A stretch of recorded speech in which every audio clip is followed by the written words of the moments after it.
El encuentro entre Villa y Zapata en Xochimilco fue singular. Había desconfianza.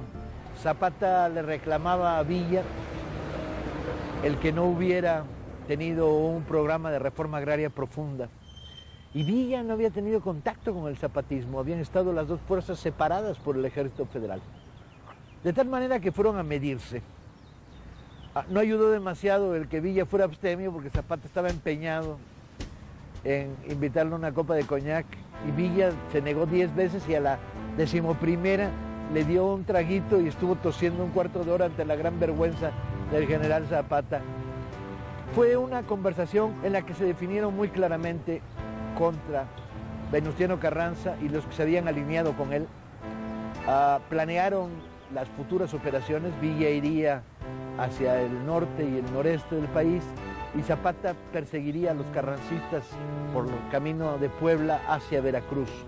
También hay algunas frases que los marcan y los identifican de una manera muy singular, por ejemplo cuando Zapata le dice a Villa: no, la Ciudad de México a mí no me gusta, de que me subo a las banquetas, a las aceras, hasta me mareo. Y el otro le contesta muy serio: sí, claro, general, ¿no? Los dos grandes caudillos agrarios de la Revolución Mexicana no quieren a la capital de la República, ni siquiera la quieren como centro de poder. Villistas y zapatistas del Ejército de la Convención entraron en una gran cabalgata, dando la vuelta al Zócalo. Los villistas se reían de los caballitos chiquitos que traían los zapatistas, y los zapatistas los miraban medio raro, aquellos tipos del norte, con sombreros tejanos y ropa de cuero. Villa viste uniforme oscuro, unos dirán que aceituna, otros que azul marino. Zapata traje de charro, con un águila nacional bordada de oro en la espalda. No entran a pie, ni en automóvil, ni en carroza, marchan a caballo. Millares de pañuelos, millares de mirones. Villa dirá como nunca se había visto.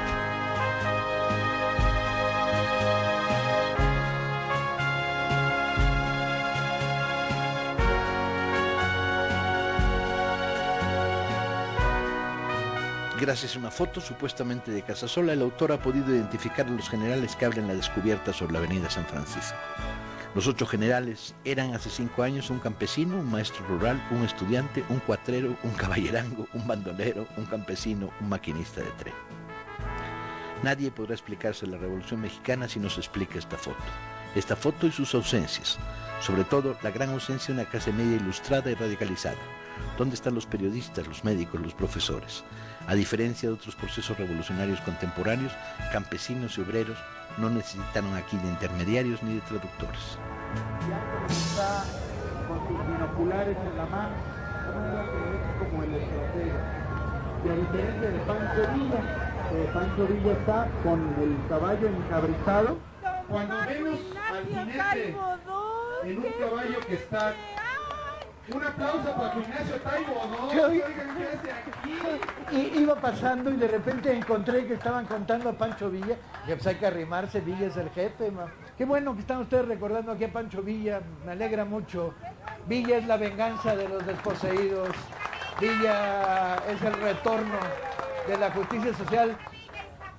Eso, muchas gracias compañeros, muchas gracias por el aplauso. Informamos que viva Villa, cabrones, como esto del petróleo. Y aquí estamos defendiendo lo que es nuestro. No hay de otra. Para nada. Para nada. No pasarán. Un placer. Combatir en la defensiva. Anota mi teléfono.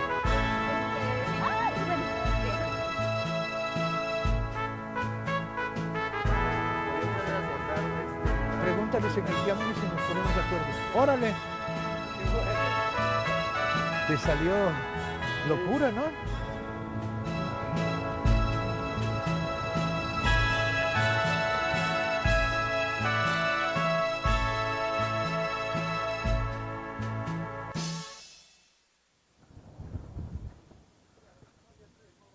Al llegar a Palacio para reunirse con Eulalio Gutiérrez, Zapata y Villa pasan por un salón donde había 4 sillas acomodadas cerca de una pared.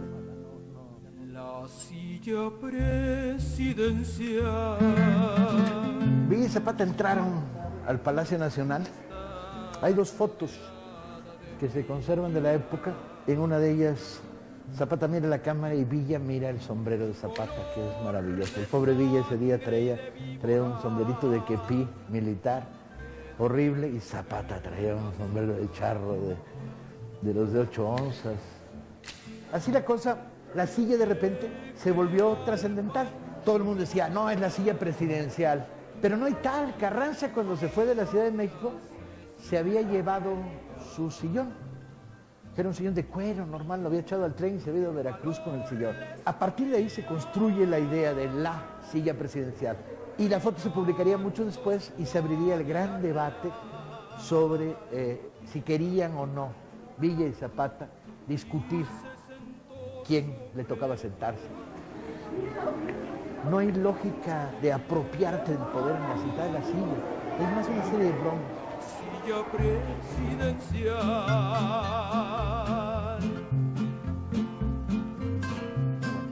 La deberán ocupar. Ocha, qué bien guardado tienen todo. Los elegidos del pueblo. Da gusto, ¿Verdad? Hijo, sí. Ya me acostumbré a los depósitos donde hay que patear las ratas y mover la tierra, ma. No, no. Aquí lo tienen re bien, ma. Sí, aquí la conservación. Es bien interesante porque es un medio mural, pues un cuadro de gran formato. Villa y Zapata, Urbina a la izquierda, de la O a la derecha, y asomándose el maligno General Fierro. Añadió en la foto algunos personajes que no están en la foto, cuando comparas con la foto, y quitó otros. Curiosamente respetó a los niños mirones, pero metió a John Reed. Metió a Roque González Garza, que no está en la foto, ¿sí? Y metió a Magaña.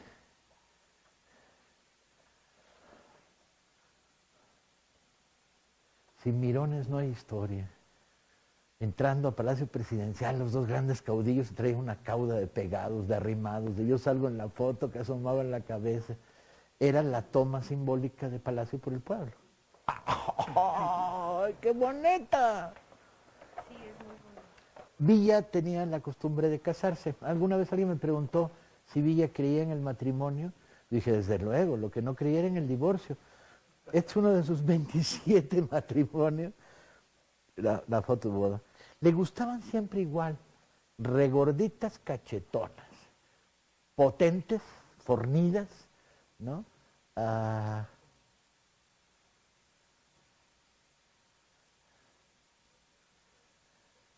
Se deja querer el general. Con todo y que yo soy monógamo y este es un tremendo polígamo, ¿no?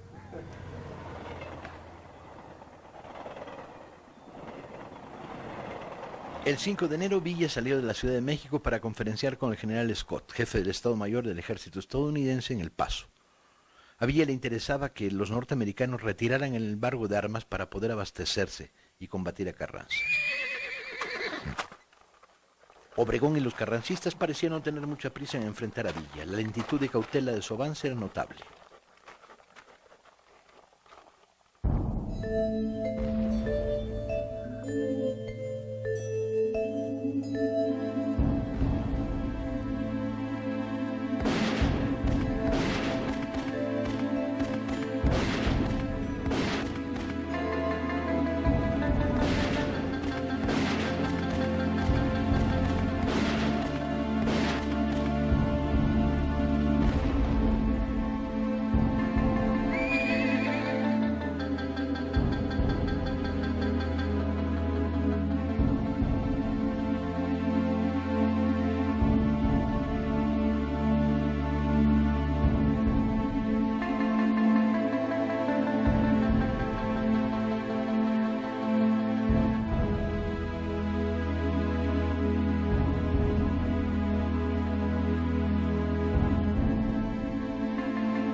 El 27 de noviembre en La Corrada, Villa reúne a los generales y propone que se dé por terminada la expedición a Sonora y que en Chihuahua se verá cuál será el destino. Tiene noticias de que una columna de 10.000 hombres avanza de Torreón hacia Chihuahua y dice: supe que el enemigo contaba con la ayuda de los norteamericanos. Pensaba movilizarse en trenes por los Estados Unidos para tomar Ciudad Juárez. A primeros de diciembre, Villa desaparecido. La tierra parece habérselo tragado en Sonora.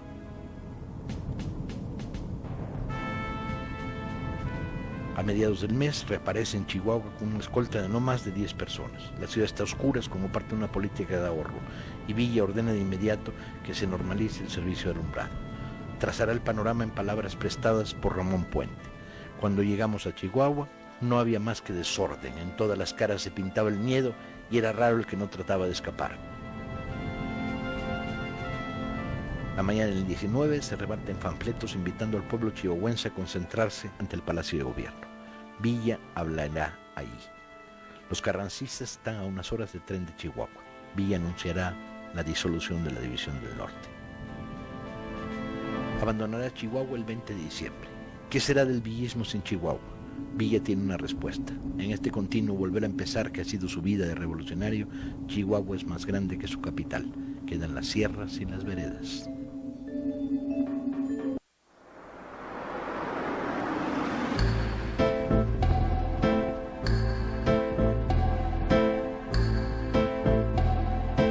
En aquella época Pancho había vuelto al atuendo de la sierra. Adiós a los uniformes.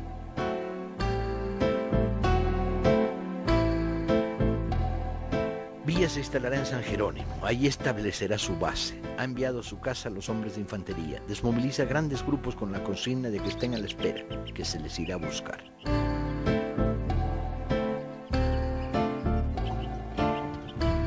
Aquí estamos en la hacienda de San Jerónimo. Esta es una hacienda que tiene más de 200 años. Y se fundó a principios de 1800. La construcción prácticamente es una fortaleza más que una hacienda. Fue parte importante en el arranque de la revolución y buena parte de la revolución.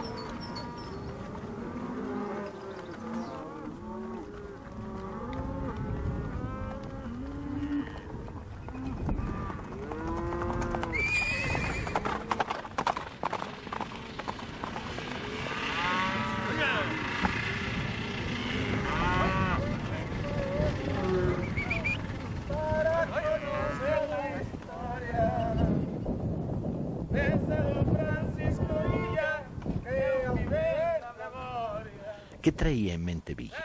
¿Dejar que las aguas se aposentaran y ver quién quedaba de qué lado? ¿Prepararse para una larga guerra de guerrillas? ¿Dar un golpe contra los Estados Unidos? Habían pasado casi 6 semanas en que los carrancistas se animaran a perseguirlo. Se había movido en un círculo de no más de 70 kilómetros de radio desde el punto de concentración original en San Jerónimo. Desde nuestro gran estado, un pedacito de tierra.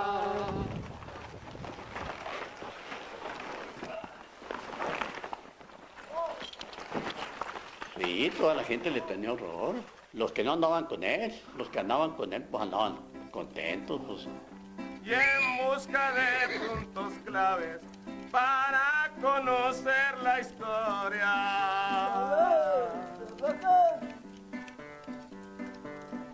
de ese don Francisco Villa que aún vive en la memoria. Salimos un día con viento, subimos entre las piedras. ¡Ánimo, chavo! En 1916, en febrero, salieron de aquí 400 hombres con destino, en su momento no sabían a dónde iban, pero iban a atacar a los Estados Unidos. Y eran grupos de los Dorados de Villa, gente de la región, y también tenían gente que había quedado de la revolución del sur del país. Desde nuestro gran estado, un pedacito de tierra.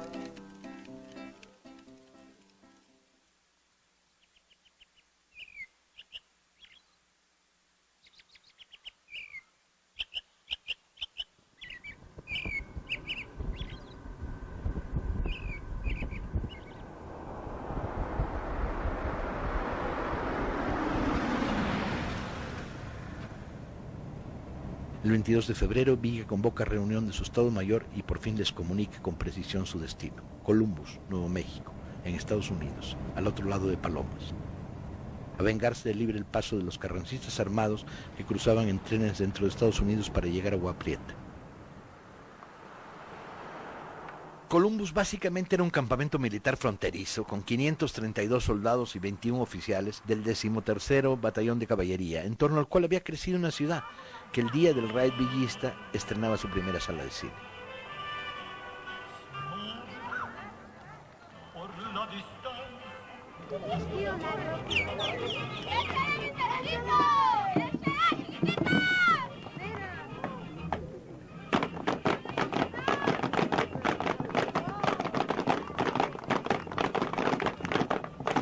Hay tantas versiones sobre los motivos del ataque a Columbus. Villa mismo se encargó de poner cortinas de humo sobre el asunto, y cuando le preguntaron en 1922 si él había estado en Columbus, una periodista norteamericana dijo no, le debió haber crecido la nariz de ese tamaño. Los villistas llegaron hasta las afueras del poblado, dejaron los caballos e iniciaron una penetración en un típico intento de un asalto nocturno. Había, como siempre en Pancho Villa, segundas y terceras intenciones, porque probablemente entre sus cálculos estaba que intentaría una represalia en los Estados Unidos, y esto lo convertiría no solo en el enemigo de Carranza, sino en el defensor contra la invasión norteamericana. Jimmy, Johnny, hip, hip. Hip, hip, hip, steady, steady, all little bit. Hip, hip.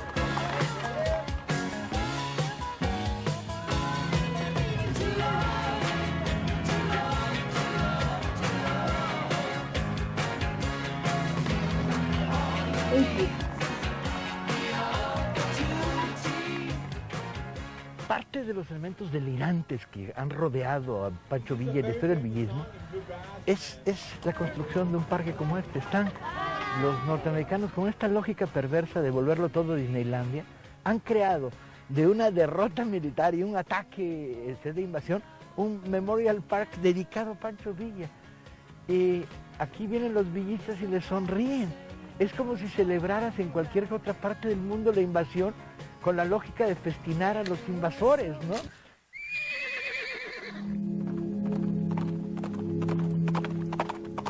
El ataque fue un ataque pésimamente planeado. Habían mandado espías. Lo que pasa es que los espías se los habían pasado viviendo con unas prostitutas amigas suyas y no habían captado demasiada información. El combate fue muy cruento. Se incendiaron casi de inmediato varios edificios. A la luz de las llamas los villistas eran muy visibles y desde la población les disparaban. La reacción del ejército norteamericano fue un desastre. Una parte del centro de Columbus quedó destruida, a raso, incendiada.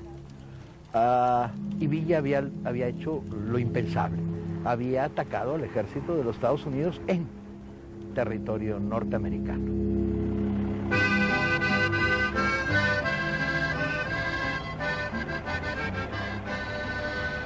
El secretario de la guerra, Newton Baker, recién estrenado en su cargo, ordenó que se creara una columna militar en Columbus para perseguir a Villa.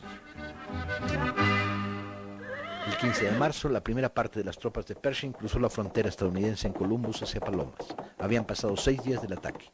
Llevaban al mayor Frank Tompkins al frente, en la posición de honor.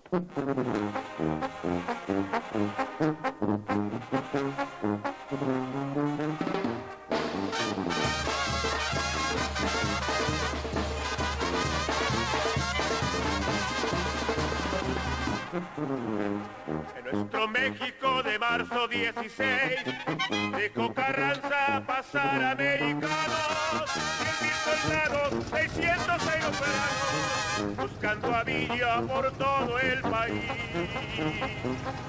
Comenzaron a echar expediciones, los aeroplanos comenzaron a volar por distintas y varias direcciones, buscando a Villa, queriéndolo matar. Villa, en la primera fase de esta campaña, desciende hacia el sur. No parece llevar demasiada prisa. No podían caminar. Pareciera que, sin buscar el choque con los estadounidenses de la columna punitiva, quisiera dejarlos acercarse para encontrarlos más tarde en el interior de Chihuahua. Reunió a sus comandantes y ordenó un ataque simultáneo contra fuerzas carrancistas. No saben que a mi general Villa jamás lo podrán matar, porque vive en el corazón de millones de seres. ¡Es correcto! En algún momento, y muy cerca del final del combate, Villa resultó herido.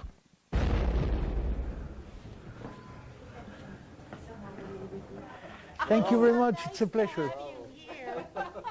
Did you want to meet my park manager who's working over there? No, leave it work. I have a cigarette.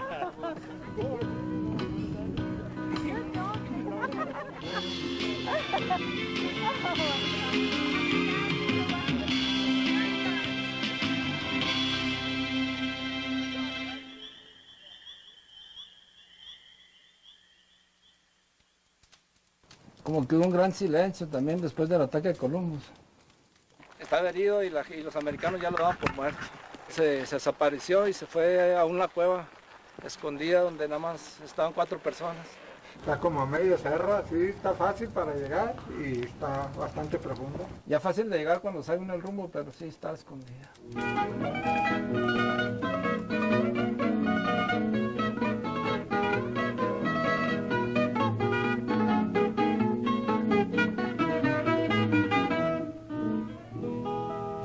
Cuando salieron de Ciudad Guerrero, Pancho iba guiando.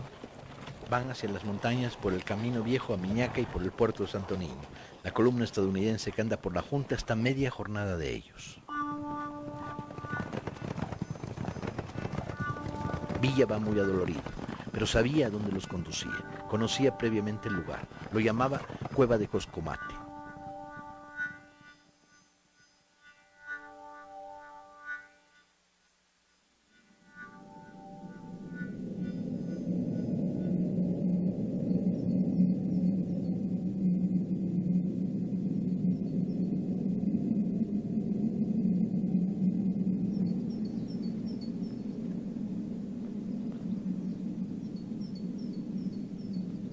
Más de 10,000 soldados norteamericanos buscaron durante meses y meses a un hombre herido, acompañado de unos cuantos compañeros, y no pudieron encontrarlo.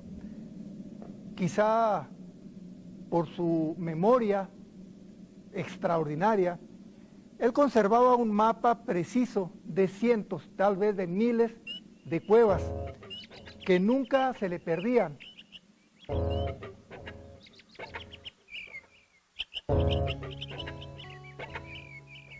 Con todo el recurso que traían los norteamericanos, no encuentran a Villa, y la cueva, en este caso, es el aliado principal de Francisco Villa. La mayor parte de las historias señalan que ahí permaneció oculto Villa más de 2 meses y que después de eso se retiró hacia el sur del estado para encontrarse donde había quedado con sus compañeros.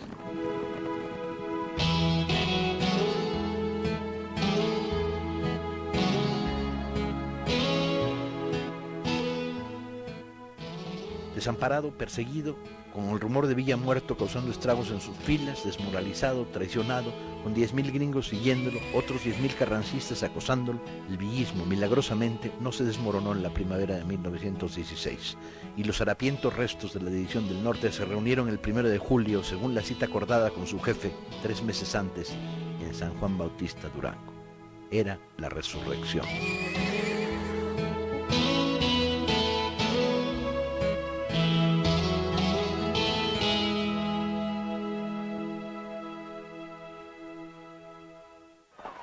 Poco más de 400 hombres mal armados, con pocas municiones, hambreados, y estaba su orgulloso jefe Francisco Villa con la barba descuidada, demacrado, con la pierna aún herida y cojeando. Se habían reunido para dar principio a la parte más terrible y sangrienta de la revolución. Todos andábamos con muchas ganas de pelear, diría uno de los combatientes.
Tras 4 años y medio de lucha guerrillera, los pronósticos de Pancho Villa sobre lo inevitable de la confrontación entre Carranza y los obregonistas habrían de confirmarse. El 21 de mayo de 1920, Pancho se habría de enterar que Carranza, huyendo de la Ciudad de México, había muerto en la Sierra de Puebla.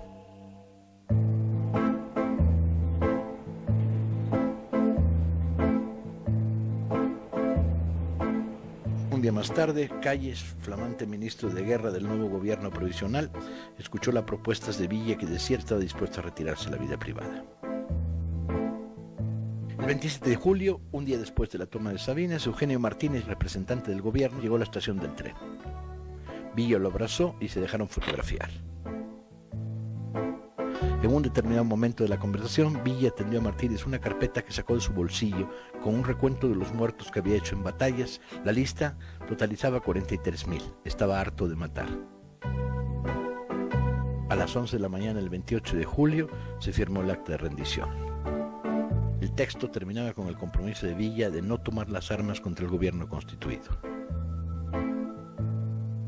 No hay constancia del discurso que Pancho Villa le hizo a su gente, pero un combatiente dirá simplemente que les informó que la lucha se había terminado y tiramos los últimos balazos al aire para decirle adiós a la revolución.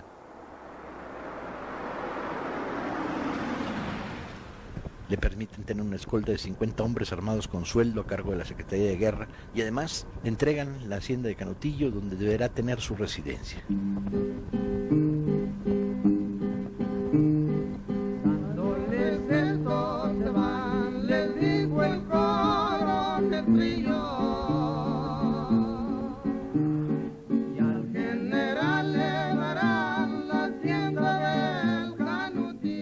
Es curioso, pero después de la enorme expectativa que se había montado en torno a la rendición de Villa, los periodistas parecieron dejarlo en paz.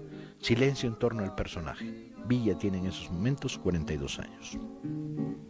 Allá y donde trabajemos pa'l que me quiera seguir.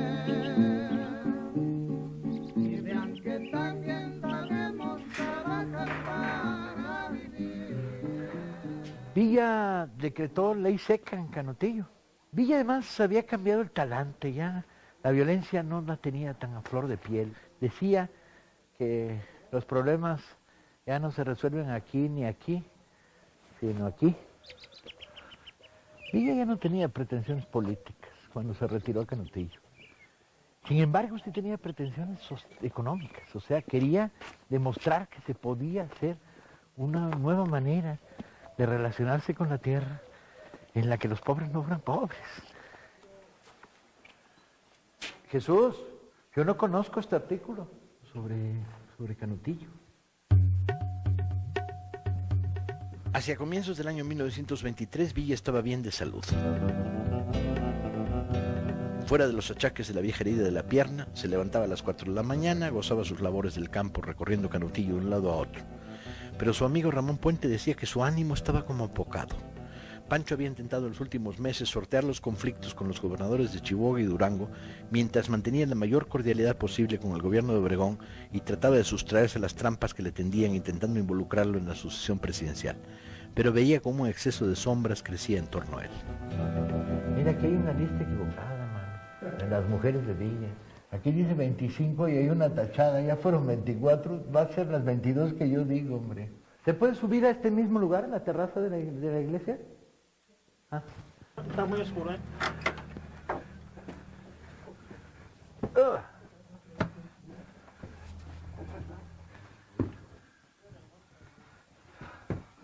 Aquí hay una entrada, pero no sé si es esta.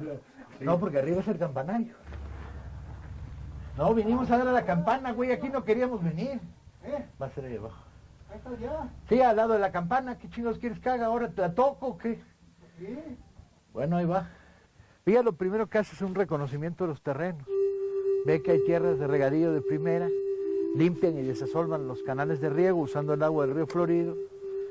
Y entonces empieza a construir un proyecto agrícola complejo, que funciona tan bien en lo económico, que para el segundo año ya está impactando en los precios que los peones ganan en la región. Y se puede dar el lujo de esa parral a regalar a los pobres de Parral maíz, frijol, producido ya en Canutillo.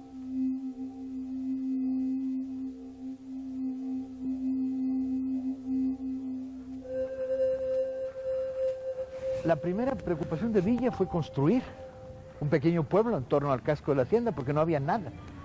Y estas fueron las casas que se construyeron para que vivieran los combatientes. Villa elegantemente le dio casa a otra de sus esposas, Soledad de Años. Buenas. Aunque sea ver una parte del frontón. Se le puede ver de por allá, bueno. dando la vuelta, si gusta.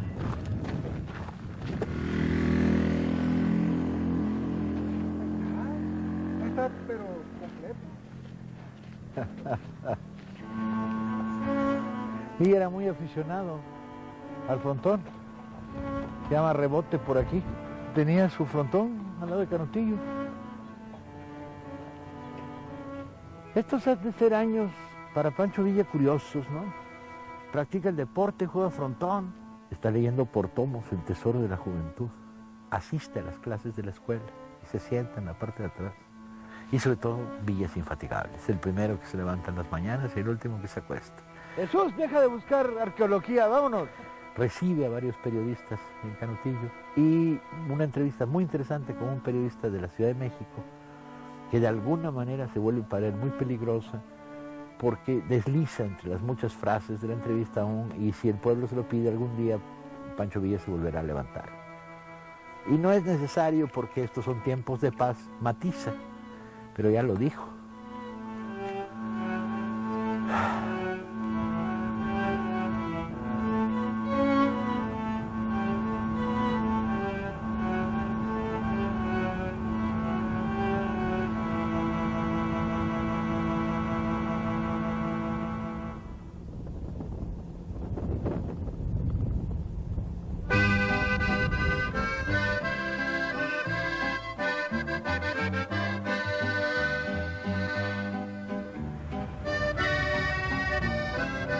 La verdad es que Parral le gustaba, y le gustaba mucho.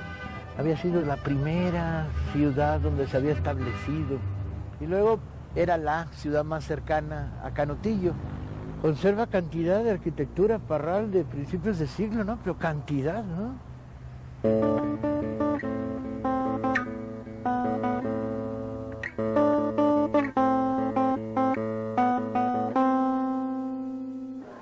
Bien me decía Betita Rentería en Canutillo, Durango: Pancho, no vaya a Parral, dice que lo están esperando para matarlo.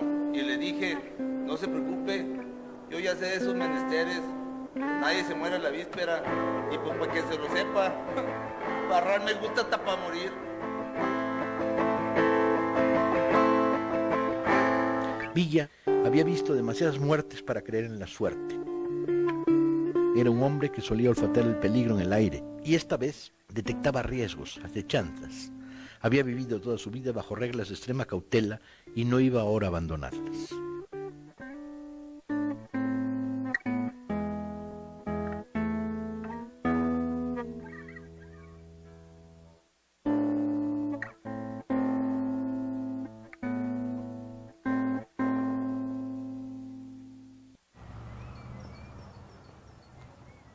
Hacia marzo o abril de 1923, un grupo de ciudadanos destacados de Parral buscó a un oscuro personaje llamado Melitón Lozoya para que reuniera una escuadra de pistoleros y les diera la tarea de asesinar a Pancho Villa. Es en estos momentos que Jesús Salas Barraza entra en el complot. ¿Qué motivaba a los inductores y posteriormente financieros del asunto? ¿Venganza? ¿Miedo a Villa y su creciente poder en la economía de la región? ¿Miedo al ensayo social que se estaba desarrollando en Canutillo? De aquí ha de salir Pancho Villa. Aquí estaba la casa de su último amor, de la Charra. Aquí llega el coche que trae Trillo, se organiza la escolta, Villa desayuna por última vez con su mujer y uno de sus hijos que tenía aquí, sale y toman a la derecha rumbo a la casa donde lo están esperando los asesinos.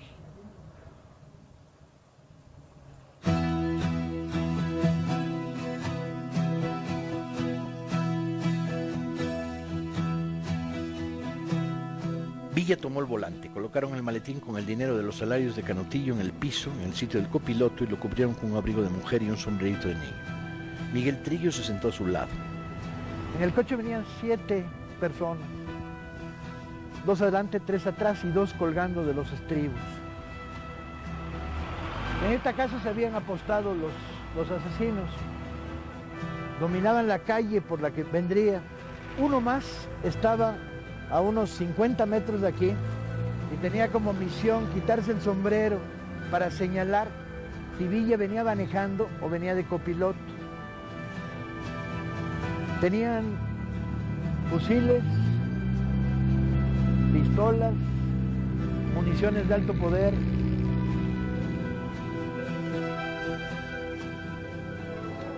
¿Cuál sería mi sorpresa? Que al dar vuelta disminuiré la velocidad porque estaba en una zanja de un tren, de una casa, y al bajar la velocidad del torcer ahí fue donde empezaron a dispararnos. La balacera dura varios minutos y nadie se atreve a asomarse hasta que ceden los tiros. Yo saqué mi pistola, pero un balazo me la tumbó. Y nomás tuve tiempo de decir, ¡viva mi raza!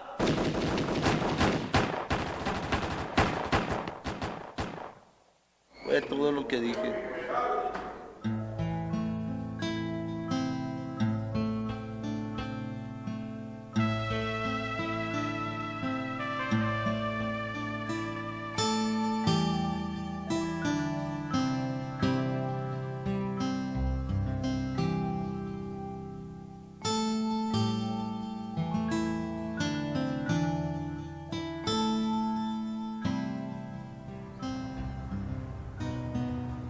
El cuerpo de Villa fue traído al Hotel Hidalgo, donde se improvisó un terrible velatorio. La gente no se lo acababa de creer y los mirones se acercaban y entraban y se creó una especie de parafernalia monstruosa. Las fotos de ese momento luego fueron pues casi enseguida reproducidas y circuladas y vendidas por toda la República. Se trataba para muchos de acabárselo de creer, de constatar que Villa estaba muerto. Las autoridades no quieren que sea enterrado en Chihuahua, donde Villa había construido su propio mausoleo, ¿no? Y lo entierran aquí en Parral. Hay rumores sobre que el coche, un gobernador de Chihuahua en un determinado momento de su vida, trató de restaurarlo para quitarle los balazos. Pero los impactos que más han desconcertado a los historiadores, y es donde surgen las dudas, ¿no? El problema de por qué tiene tantos impactos en la trasera, lo cual abrió la especulación de si existiría o no un segundo grupo de tiradores. Porque eso explicaría estos impactos. Bueno, ese sí tiene, sí, pero Se ven impacto. Algunos de los plomazos tienen unas trayectorias muy extrañas. Aquí entró de arriba. A no ser que el coche haya chocado y haya quedado dando la vuelta, o el hombre que hizo la señal haya disparado por la parte de atrás. Hay varias balas incrustadas en pedazos del techo y en la barra de sujeción de la delantera. Del cúmulo de pequeñas investigaciones realizadas a lo largo de los años, se desprende con claridad quiénes fueron los asesinos materiales. Queda medianamente transparente que Obregón entorpeció y tendió una enorme cortina de humo sobre la investigación, manejando la confesión de Salas Barraza ante la opinión pública como una manera de exculpar al gobierno y a su futuro candidato presidencial. Con Pancho Villa vivo, la futura confrontación entre Calles y Adolfo de la Huerta podría haber tenido otro resultado, y la historia contemporánea de México habría cambiado.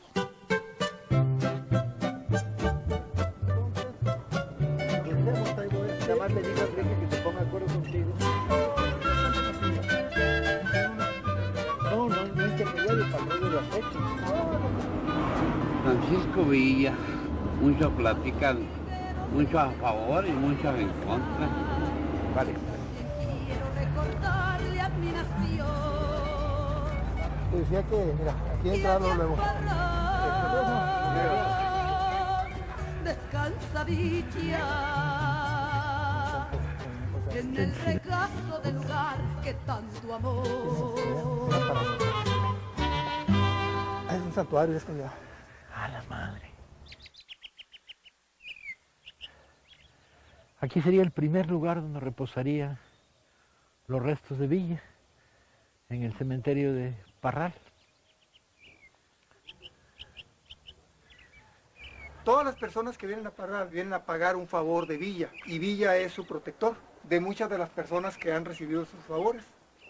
Y era lo único que le faltaba a Villa, ahora ser santo y andar curando, ¿no? Él que en vida tuvo una actitud tan poco religiosa y tan escéptica, ¿no? Pero bueno, es una más de las formas del culto popular, ¿no? Bueno, así lo decidió el pueblo, ¿no? Pues sí. 3 años después, el coronel Durazo, jefe militar de la zona, organizaría una expedición nocturna para robarse la cabeza de Villa. Esto provocaría un escándalo nacional, ¿no? Era una especie de insulto, 3 años después de muerto, robarse la cabeza. ¿Para qué? Y generaría otra más de las potentes y enloquecidas leyendas villistas. Se dirá que había unos gringos que se la querían comprar por razones de venganza. Se dirá que fue una apuesta entre generales obregonistas borrachos. No, pero llegamos al Porvenir, no deberíamos haber llegado. El hecho es que Durazo se queda con la cabeza debajo de su cama, en medio de un escándalo nacional. Ahí está un guardaganado a una puerta y ese camino lo lleva. El trato falla porque no les quieren pagar el dinero que supuestamente quieren pagar, y entonces el chofer se la lleva rumbo al rancho del general Durazo. Muy buenas. Ando buscando, y hace años vine por acá y lo encontré, perdone que les dé la lata. Sí, señor. ¿Dónde estaba el rancho de criadero de caballos del coronel Durazo, el Cairo? Allá, para el Cairo. Para el Cairo, para allá. Porque venimos recogiendo el rumor de que aquí fue donde se enterró la cabeza de Pancho Villa. No, en Parral. En Parral. ¿No? La cabeza ahí quedó. ¿Aquí en el Cairo? Ah, exactamente, porque Durazo fue el que mandó robarla y la enterró en su rancho. En la puerta de su rancho. Pero en la puerta del rancho hay una escuela, ¿no? Sí, para aquel lado. De aquel lado. Ajá. O sea, hay que cruzar la carretera justo para el otro lado. Sí, baja el cerrito y para allá.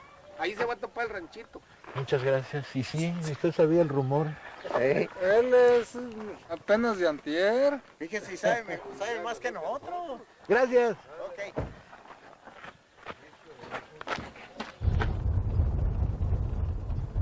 A unos metros de la entrada, de la carretera. Mira, ahí hay unos...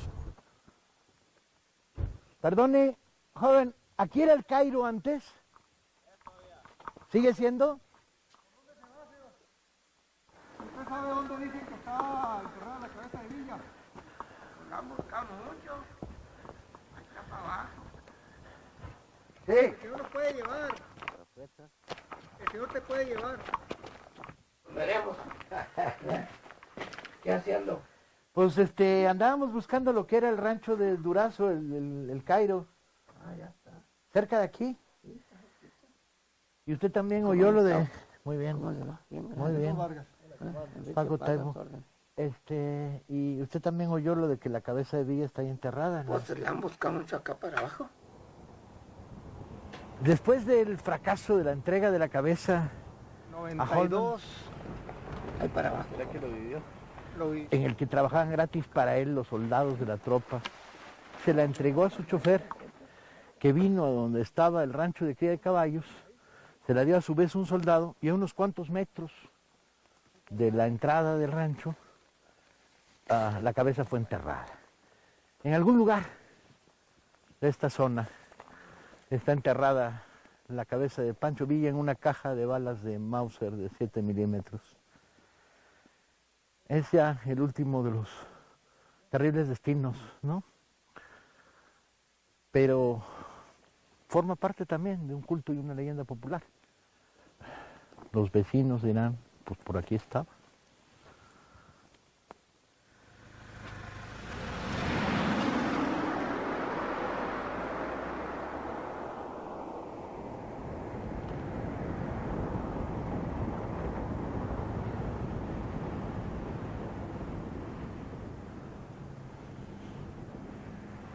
A fines de 1976, el presidente Echeverría, tratando de reconciliar la revolución derrotada y la revolución triunfante y apropiársela y volverla una herencia de Estado, decidió trasladar los restos de Villa ya sin cabeza desde el cementerio de Parral y traerlos al Monumento a la Revolución. Es simbólico. Este monumento representa ni más ni menos que la revolución derrotada convertida en túmulo funerario. Villa no debería estar aquí.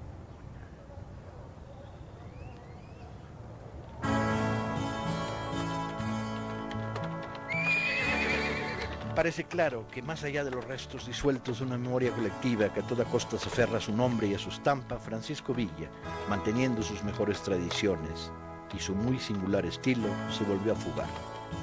Logró escapar. Tuvo éxito en huir, una vez más, del sistema.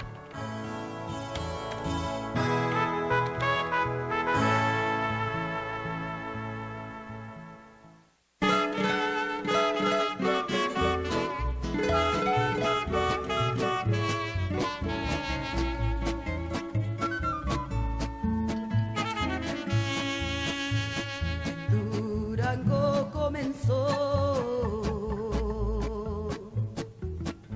su carrera de bandido.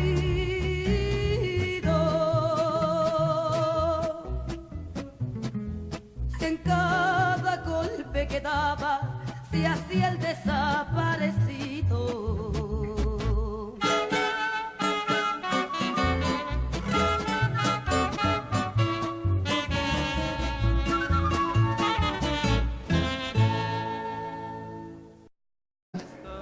Hay dos fotos que se conservan de la época.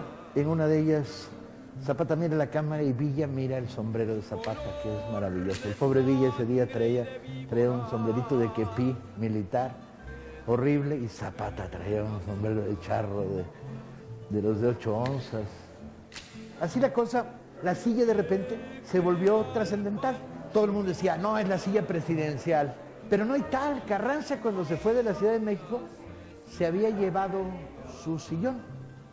Era un sillón de cuero normal, lo había echado al tren y se había ido a Veracruz con el sillón. A partir de ahí se construye la idea de la silla presidencial. Y la foto se publicaría mucho después y se abriría el gran debate sobre si querían o no Villa y Zapata discutir quién le tocaba sentarse.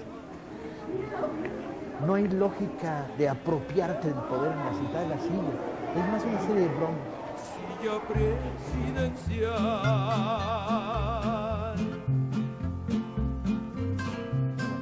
la deberán ocupar. Ocha, qué bien guardado tienen todo. Los elegidos del pueblo. Da gusto, ¿verdad? Hijo, sí. Ya me acostumbré a los depósitos donde hay que patear las ratas y mover la tierra, ma. No, Aquí lo tienen re bien, ma. Sí, aquí la conservación. Es bien interesante porque es un medio mural, pues un cuadro de gran formato. Villa y Zapata, Urbina a la izquierda, de la O a la derecha, y asomándose el maligno General Fierro. Como el estratega. Y a diferencia de Pancho Villa está con el caballo encabritado. Cuando vemos al jinete en un caballo que está... Un aplauso para Ignacio Taibo, ¿no? Iba pasando y de repente encontré que estaban contando a Pancho Villa, que pues hay que arrimarse, Villa es el jefe, ma. Qué bueno que están ustedes recordando aquí a Pancho Villa, me alegra mucho. Villa es la venganza de los desposeídos, Villa es el retorno de la justicia social. Eso, muchas gracias compañeros, muchas gracias por el aplauso. Informamos viva Villa, cabrones, como es del petróleo. Y aquí estamos defendiendo lo que es nuestro. No hay de otra. Para nada. Para nada. No pasarán. Un placer. Combatir en la defensiva. Anota mi teléfono.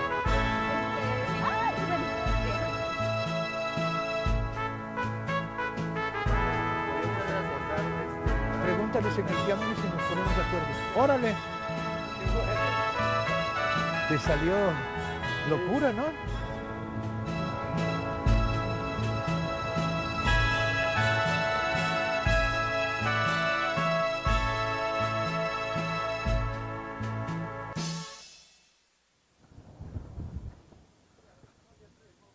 Al llegar a Palacio para reunirse con Eulalio Gutiérrez, Zapata y Villa pasan por un salón donde había 4 sillas acomodadas cerca de una pared. La silla presidencial. Villa y Zapata entraron al Palacio Nacional. Los agrarios de la Revolución Mexicana no quieren a la capital de la República, ni siquiera la quieren como centro de poder. Villistas y zapatistas del Ejército de la Convención entraron en una gran cabalgata, dando la vuelta al Zócalo. Los villistas se reían de los caballitos chiquitos que traían los zapatistas, y los zapatistas los miraban medio raro, aquellos tipos del norte, con sombreros tejanos y ropa de cuero. Villa viste uniforme oscuro, unos dirán que aceituna, otros que azul marino. Zapata traje de charro con un águila nacional bordada de oro en la espalda. No entran a pie, ni en automóvil, ni en carroza, marchan a caballo. Millares de pañuelos, millares de mirones. Villa dirá como nunca se había visto.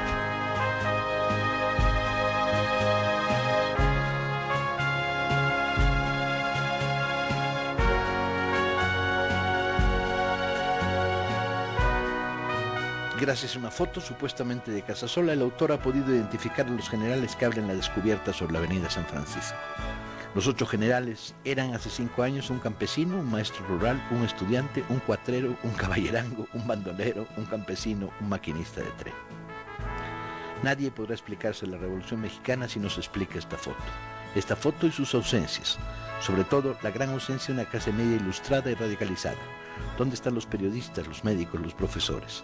A diferencia de otros procesos revolucionarios contemporáneos, campesinos y obreros no necesitaron aquí de intermediarios ni de traductores. Con sus binoculares en la mano. Añadió en la foto algunos personajes que no están en la foto, cuando comparas con la foto, y quitó otros. Curiosamente respetó a los niños mirones, pero metió a John Reed.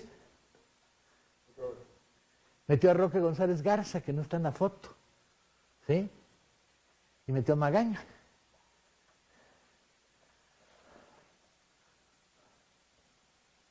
Sin mirones no hay historia. Entrando a Palacio Presidencial, los 2 grandes caudillos traían una cauda de pegados, de arrimados, de yo salgo en la foto que asomaba en la cabeza. Era la toma simbólica de Palacio por el Pueblo. ¡Ay, qué bonita! Sí, es muy bonito. Villa tenía la costumbre de casarse. Alguna vez alguien me preguntó si Villa creía en el matrimonio. Dije, desde luego, lo que no creía era en el divorcio. Es uno de sus 27 matrimonios, la foto de boda. Le gustaban siempre igual, regorditas cachetonas, potentes, fornidas, ¿no?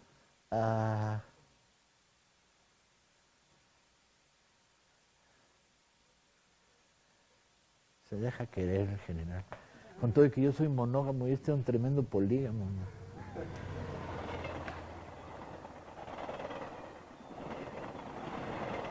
El 5 de enero Villa salió de la Ciudad de México para conferenciar con el general Scott, jefe del Estado Mayor del Ejército estadounidense, en El Paso. A Villa le interesaba que los norteamericanos retiraran el embargo de armas para poder abastecerse y combatir a Carranza. Obregón y los carrancistas parecían no tener mucha prisa en enfrentar a Villa. La lentitud y cautela de su avance era notable.